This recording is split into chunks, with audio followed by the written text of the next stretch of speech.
জনতা তারা অবশ্যই এই আন্দোলনে তাদেরকে বৈষম্য বিরোধী আন্দোলনকে কেন্দ্র করে আন্দোলনটা হয়েছে, কিন্তু এই আন্দোলনের মূল নেতৃত্ব বিএনপি এবং বিএনপি নেতাকর্মীরাই ছিল।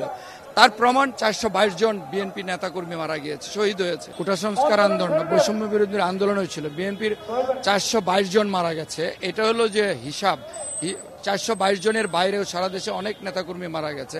আমি, আমার সন্তানরা সহ এই দেশের বিএনপি নেতাকর্মীরা এই আন্দোলনে ছিল এবং বিএনপি নেতাকর্মীরাই আমাদের নেতা তারেক রহমানের নির্দেশে এই আন্দোলনে নেতৃত্ব দিয়েছে। ছাত্র জনতা তারা অবশ্যই এই আন্দোলনে তাদেরকে বৈষম্য বিরোধী আন্দোলনকে কেন্দ্র করে আন্দোলনটা হয়েছে, কিন্তু এই আন্দোলনের মূল নেতৃত্ব বিএনপি এবং বিএনপি নেতাকর্মীরাই ছিল।